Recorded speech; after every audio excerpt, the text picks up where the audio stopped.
Private and global enterprises और आज हम बात करेंगे regarding joint venture. Joint venture क्या होता है, सबसे पहले ये देख लेते हैं।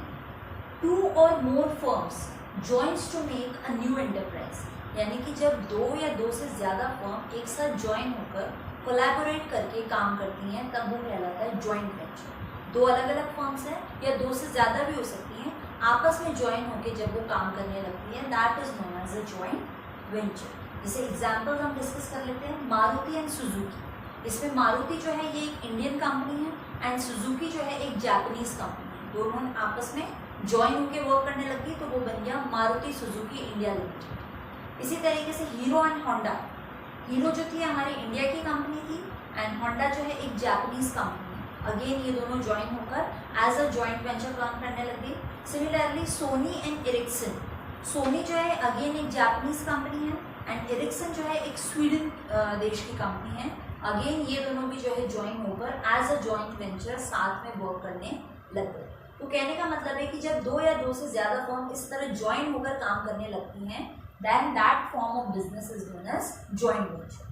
अब बात करते हैं regarding the features and characteristics of joint venture. सबसे पहला फीचर है इसका रिड्यूसेस कंपटीशन। मैं नेचुरली मान लो ये दो फर्म है मारुति और सुजुकी, ये दोनों एक दूसरे से कम्पीट कर रही थी।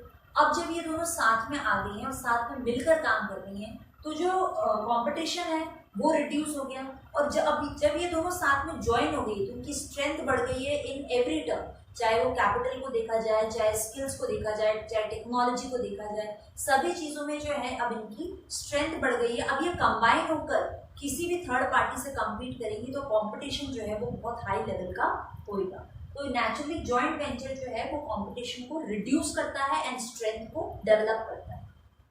अगला हमारा फीचर है रिड्यूसेस रिस्क, यानी कि जो रिस्क है वो कम हो जाता है। नेचुरली मेरी एक फर्म है और मैंने 10 लाख रुपए कहीं पर लगाया तो डूबेंगे तो पूरे मेरे 10 लाख रुपए जाएंगे। और अगर मेरा किसी के साथ जॉइंट वेंचर है, 5 मैंने लगाए 5 उसने लगाए, तो नेचुरली मेरा भी आधा डूबेगा और उसका भी आधा डूबेगा। प्रॉफिट है तो भी दोनों को ही होगा। इसलिए कहने का मतलब है कि अगर जब हम किसी के साथ पार्टनरशिप कर रहे हैं, शेयर कर रहे हो आप किसी भी बिजनेस को या ज्वाइंट होकर कर रहे हो, तो रिस्क जो है वो रिड्यूस हो जाता है, क्योंकि आपके पास एक पार्टी और आ जाती है जो आपके साथ रिस्क को शेयर करेगी।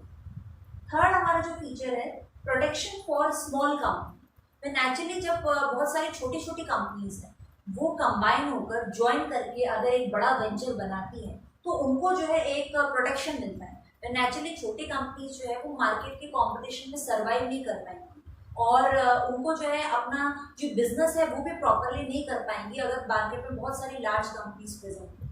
कंपटीशन को फेस करने के लिए और मार्केट में अपना सर्वाइवल बरकरार रखने के लिए उनके लिए बेस्ट ऑप्शन है जॉइंट वेंचर, जिससे वो कंबाइन होकर एक तो कंबाइंड रिसोर्सेज का एडवांटेज ले सकती है, साथ ही साथ कंपटीशन से भी उन्हें प्रोटेक्शन मिलता है।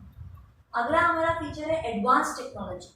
नेचुरली जैसे मारुति सुजुकी का हमने एग्जाम्पल लिया, मारुति की अपनी अलग टेक्निक से अपना अलग पैटर्न है वर्क करने का, सुजुकी के पास अपनी अलग इनोवेटिव टेक्नोलॉजीज हैं। तो जब ये कंबाइन होंगे तो एडवांस टेक्नोलॉजी का बेनिफिट जो है वो मिलता है। और पर्टिकुलरली हमारा जैसा डेवलपिंग नेशन है इंडिया, उसके साथ अगर कोई भी फॉरेन कंपनी कोलैबोरेट करती है, कोई भी फॉरेन कंपनी ज्वाइंट आकर वेंचर फॉर्म करती है, तो हमें फॉरेन की एडवांस टेक्नोलॉजी का मैक्सिमम एडवांटेज जो है वो मिलता है। नेक्स्ट है बेटर कॉम्पिटेंस।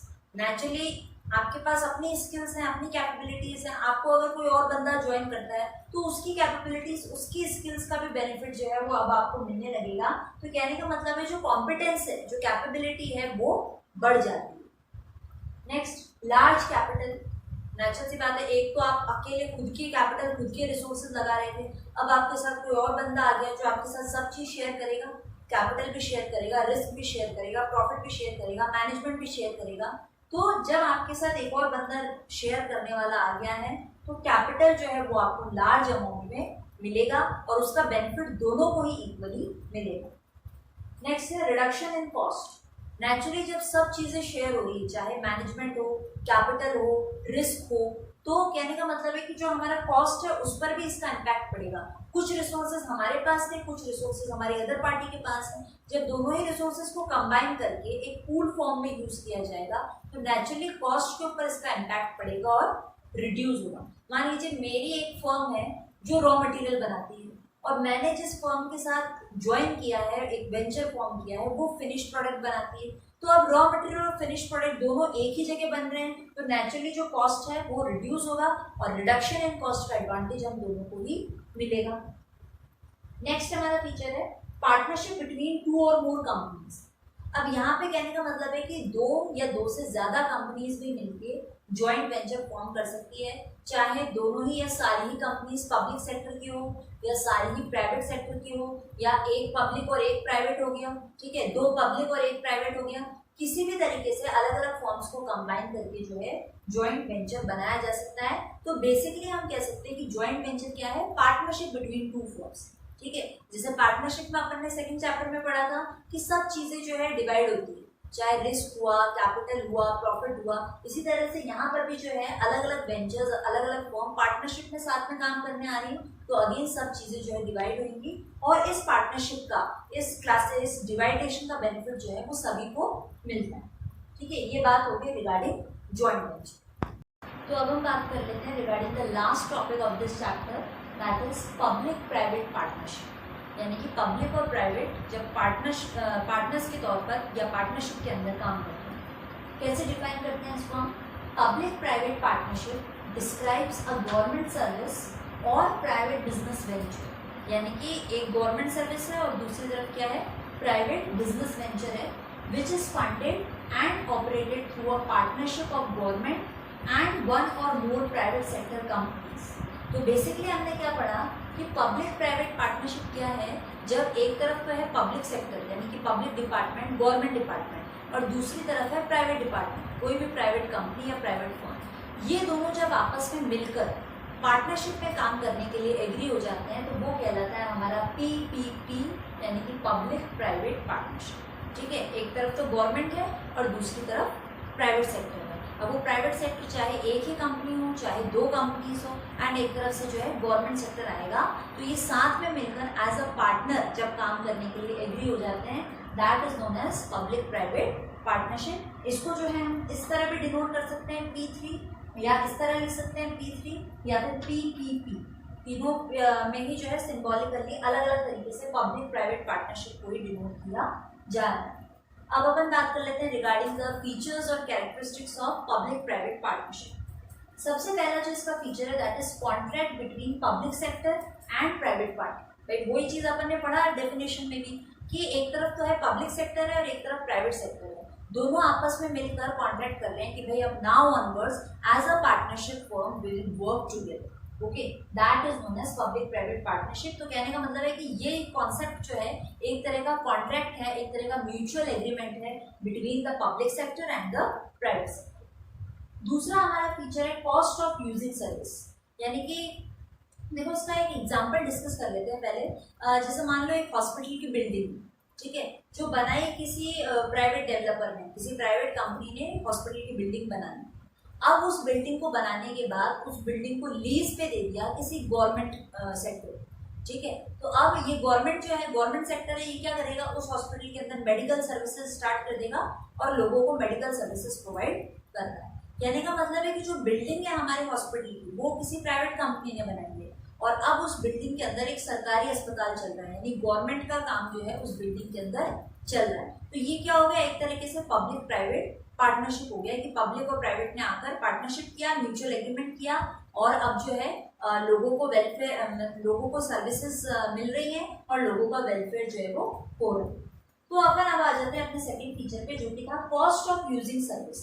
भाई इसमें क्या हो रहा है कि प्राइवेट ने जो है बिल्डिंग दी गवर्नमेंट को और गवर्नमेंट जो है अब उस बिल्डिंग को यूटिलाइज करके सर्विस प्रोवाइड कर रहा है, ठीक है। तो अब यहाँ पर कॉस्ट ऑफ यूजिंग सर्विस यानी कि जो लोग सर्विस का एडवांटेज ले रहे हैं इसका कॉस्ट कौन भरेगा? भाई जैसे प्राइवेट जो इंडिविजुअल था जिसने बिल्डिंग बनाई थी वो फ्री में तो उसने गवर्नमेंट को दिया नहीं, लीज पे दिया है, गवर्नमेंट हैज टू पे दैट पर्सन, तो वो पेमेंट अब कहाँ से निकलेगा? तो कई बार क्या होता है पब्लिक प्राइवेट पार्टनरशिप में, या तो जो भी लोग सर्विस को यूज कर रहे हैं, कहने का मतलब है वो लोग जो मेडिकल सर्विसेज का बेनिफिट उठा रहे हैं, या तो वो लोग पूरा पैसा पे करेंगे इस प्राइवेट इंडिविजुअल को। कहने का मतलब है पैसा तो हॉस्पिटल को मिलेगा और हॉस्पिटल जो है वो सारा अमाउंट उठा के इस प्राइवेट इंडिविजुअल को देगा कि भैया आपने अपनी बिल्डिंग हमको लीज पे दे रखी है। तो कई बार तो क्या होता है जो पार्टी सर्विसेज को यूज कर रही है वो ही पूरा पेमेंट करती है या आधा पेमेंट करती है, पार्शियल पेमेंट करती है, या फिर कई बार क्या होता है आधा पेमेंट गवर्नमेंट करती है और आधा पेमेंट जो है पार्टी से लिया जाता है। तो कहने का मतलब है किसी ना किसी तरह गवर्नमेंट अगर प्राइवेट की हेल्प ले रही है किसी सर्विस को प्रोवाइड करने में, तो गवर्नमेंट उस प्राइवेट इंडिविजुअल को या उस प्राइवेट फर्म को पेमेंट करेगी। हो सकता है जो सर्विस का बेनिफिशियरी है उससे पेमेंट लिया जाए, या गवर्नमेंट पे करे, या दोनों आधा आधा पे करे। तो कहने का मतलब है किसी ना किसी तरह कॉस्ट का, सर्विस का पेमेंट जो है वो किया जाता है। नेक्स्ट हमारा फीचर है प्रोविजन ऑफ कैपिटल सब्सिडी। भाई यहाँ पे कहने का ये मतलब है कि हमने पढ़ा कि पब्लिक और प्राइवेट साथ में आ रहे हैं काम करने के लिए। तो अगर ये पब्लिक प्राइवेट पार्टनरशिप जो है बेसिकली इंफ्रास्ट्रक्चर गुड्स के लिए होगी, यानी कि ऐसे गुड्स बनाए जाएंगे जो कि पब्लिक वेलफेयर के लिए, सोशल वेलफेयर के लिए काम आएंगे। तो इसमें गवर्नमेंट क्या करती है, उस प्राइवेट इंडिविजुअल को या उस प्राइवेट फर्म को जो भी मदद के लिए आगे आया है, जो गवर्नमेंट के साथ पार्टनरशिप में आ रहा है, उसको जो है गवर्नमेंट एक एक्स्ट्रा अट्रैक्शन देती है। भाई कैसे, या तो गवर्नमेंट बोलती है हम आपको कैपिटल सब्सिडी देंगे। कैपिटल सब्सिडी से मतलब है वन टाइम ग्रांट। भाई एक बार हम आपको फाइनेंशियल जो है सप्लाई कर देंगे, फाइनेंशियल हेल्प प्रोवाइड कर देंगे, क्योंकि आप हमारी हेल्प कर रहे हो, हमारे साथ आप पार्टनरशिप करो, एक बार में हम आपका पेमेंट कर देंगे। या फिर या तो कैपिटल सब्सिडी देगी गवर्नमेंट, या रेवेन्यू सब्सिडी भी दे सकती है। रेवेन्यू सब्सिडी मीन्स जैसे जैसे गवर्नमेंट का इनकम होगा वैसे वैसे गवर्नमेंट धीरे धीरे पे करेगी। क्या कर सकती है गवर्नमेंट, बोल देगी या तो टैक्स में छूट ले लो, टैक्स ब्रेक्स ले लो, या फिर एनुअल रेवेन्यू ले लो। वे हर साल एनुअली हम आपको थोड़ा थोड़ा amount in the form of revenue जो है पे कर देंगे। तो कहने का मतलब है कि गवर्नमेंट किसी भी तरह प्राइवेट इंडिविजुअल्स को अट्रैक्ट करने की कोशिश करती है कि वह आप आइए, हमारे साथ पार्टनरशिप कीजिए, और बदले में हम जो है आपको ये इस तरह के एक्स्ट्रा बेनिफिट्स देंगे। नेक्स्ट हमारा फीचर है for high priority projects and public welfare.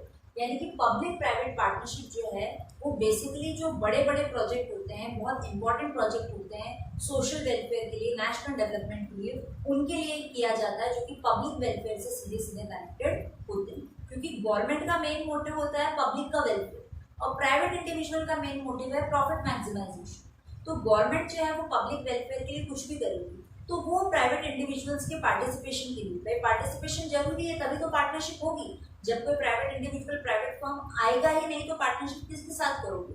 तो ये क्या है, प्राइवेट इंडिविजुअल्स को अट्रैक्ट करने का कि आप पार्टनरशिप के लिए वॉलंटरली आगे आइए, इसके लिए एक मेथड होगी। नेक्स्ट है शेयरिंग ऑफ रेवेन्यू। भाई जो भी इनकम जनरेट होगी हमारी इस पार्टनरशिप से वो शेयर होगी, पब्लिक को भी उसमें से शेयर मिलेगा एंड प्राइवेट इंडिविजुअल्स को भी उसमें से शेयर मिलेगा।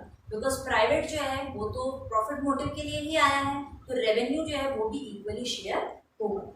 नेक्स्ट है प्रॉब्लम विद पीपीपी। यानी कि जो पब्लिक प्राइवेट पार्टनरशिप है इसके अंदर जो बेसिक प्रॉब्लम अराइज होता है that is regarding the main objective, कि भाई पब्लिक सेक्टर का मेन ऑब्जेक्टिव है सोशल वेलफेयर, पब्लिक वेलफेयर, और जो प्राइवेट इंडिविजुअल्स हैं, प्राइवेट फर्म्स हैं, उनका मेन ऑब्जेक्टिव है प्रॉफिट मैक्सिमाइजेशन। तो ये क्योंकि मोटिव डिफरेंस हैं तो नेचुरली क्लैश होता है, और कई बार पार्टनरशिप में कई तरह की प्रॉब्लम्स जो है वो अराइज हो जाती हैं। कई बार प्राइवेट इंडिविजुअल्स का इनकम इतना ज़्यादा गवर्नमेंट से ज़्यादा हो जाता है, कई बार गवर्नमेंट का ज़्यादा रहता है, प्राइवेट का कम रहता है, तो फिर वो एक कॉन्फ्लिक्ट का इशू बनता है। तो ये सारी डिफरेंट प्रॉब्लम्स हैं जो अराइज हो जाती है पीपीपी के अंदर, क्योंकि मोटिव जो है वो इनका different. So this was all regarding the third chapter of BST class 11, Public, Private and Global Enterprise.